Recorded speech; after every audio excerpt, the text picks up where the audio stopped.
po sa inyong lahat. Magandang gabi rin po, Father. Bagamat nasa bansang Italia, sa Roma, ang basilikang ipinagdiriwang, dito sa Pilipinas, ito'y ating inaalala. Ito'y ating ipinagdiriwang bilang isang kapistahan. At ano ang siyang dapat nating matutuhan?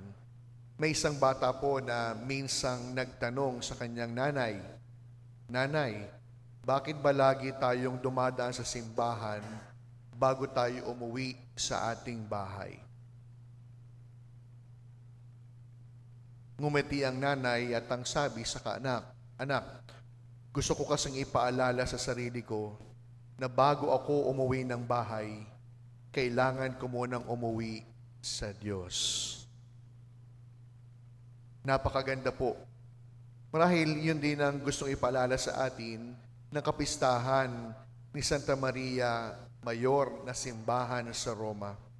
Hindi lamang ito paggunita sa isang napakagandang simbahan. Ito din ay paalala na ang puso ng tao ay nilikha upang maging tahanan ng Diyos. Ayon sa isang sinaunang tradisyon, himalang nagkaroon po ng niebe sa gitna ng napakainit na tindi ng sikat ng araw sa Roma noong Agosto 5. Sa lugar na iyon, itinayo ang Basilika ng Santa Maria Maggiore bilang parangal sa ating mahal na Birhen. Ngunit ang pinakamahalagang himala ay hindi ang pag-ulan ng niebe sa gitna ng tag-init. Ang pinakamalaking himala ay ang pusong handang tanggapin ang Diyos sa kanyang buhay. At iyan ang puso ng mahal na Birhen. Nang sabihin ng anghel na siya ang magiging ina ng tagapagligtas, hindi niya naman naunawaan ang lahat. Marami siyang katanungan sa katunayan, maraming nakaambang panganib, maraming paghihirap ang siyang darating. Pero anong sabi ni Maria? Narito ang alipin ng Panginoon. Mga kapatid, hindi po naghahanap ang Diyos ng perpektong tao. Naghahanap lamang po siya ng isang taong may bukas na puso. Marahil marami sa atin ang nagsasabing, "Father, magulo ang buhay ko. Father, marami po akong problema. Hindi ako karapat-dapat para sa pagtawag sa akin ng Diyos." Pero hindi ba't ganun din ang sabsaban sa Bethlehem? Hindi ito palasyo, isa lamang payak na lugar. Sa katunayan, madilim at mabantot. Pero doon isinilang ang Diyos. Hindi po hinahanap ng Diyos ang pinakamagandang tahanan. Hinahanap po niya ang pusong bukas, pinaganda ng kanyang kahandaan. At ito po ang itinuturo sa atin ng mahal na Birhen. May isa pang bagay na napakaganda sa ating mahal na ina. Matapos po niyang tanggapin si Jesus, hindi siya naging abala sa kanyang sarili. Ibig sabihin, pwede niyang sabihin, ako yata ang nanay ng Diyos.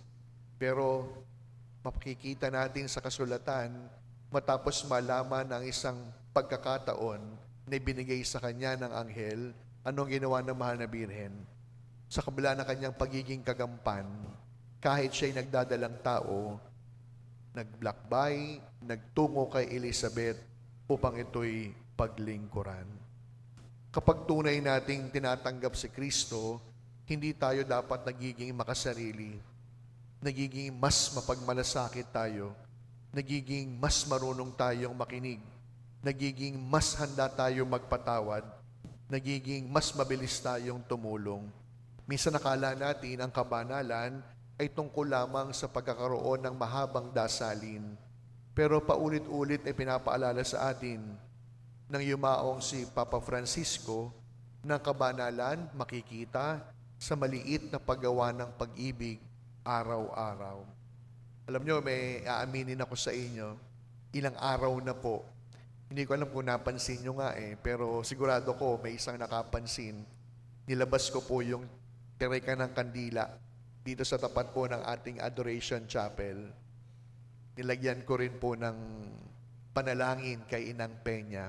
Bakit ko po yun ginawa?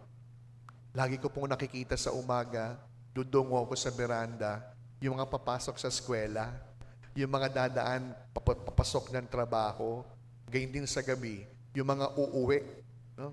Dadaan. Alam nyo, titigil. Lagi kong tanong sa sarili ko, ano kayang pinagdadasal ng mga tao?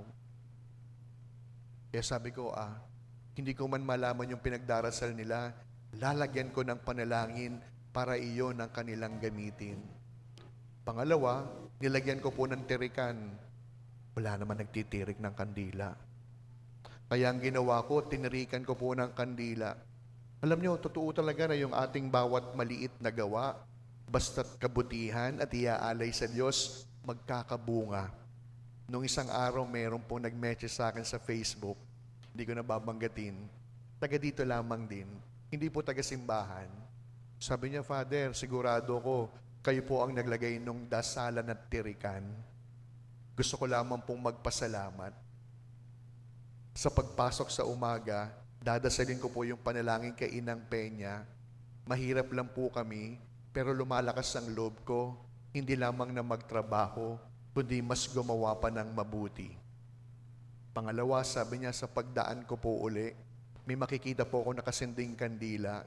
Lagi kong iniisip, ang lakas-lakas ng hangin, pero yung kandilang maiiwanang nakasindi, nandoon pa rin. Na parang sabi ko niya sa sarili daw niya, kung itong kandilang ito, kahit ilang hipa ng hangin, hindi namamatay, ako pa kaya? Kaya sabi ko, ang ganda. Hindi man palagi natuturukan ng kandila o hindi man mapapansin ng marami, pero palagi yung paglagay ko ng panalangin at kandila, may isang taong mananampalataya na lumalim ang pagtitiwala. Sinasabi ko to hindi para po tumigil kayo doon at magtirik na ng kandila. Hindi. Sinasabi ko po to na huwag mapagod, huwag manghinayang. Kapag naisip mong gumawa ng mabuti, huwag mong palampasin. Kapag naisip mo na mas gumawa ng tama kaysa sa gumawa ng mali, songgaban mo.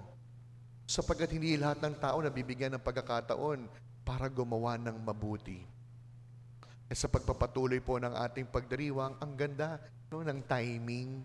Imagine ngayon po, ngayong gabi, pinagdiriwang natin ang paggunita sa Basilika ng Santa Maria Maggiore sa Roma.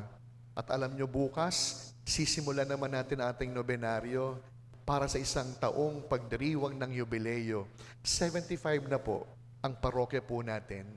Kaya inaanyayahan ko po kayo. Kagaya ng kwentong pinasimulan ko, bago tayo umuwi ng tahanan, dadaan muna kay Inang Peña. Bago papasok ng eskwela, bago magtatrabaho, dadaan muna ng simbahan. Hindi lamang upang may hilingin o dasalin, kundi parang sinasabi sa sarili, mahal na ina, kayo po ang kasama ko. Tulungan niyo po ako.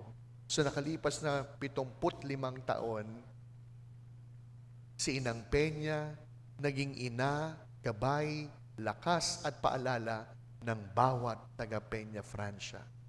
Kaya sa pagpapatuloy po ng ating pagdiriwang, yun po yung palagi nating pakakatandaan.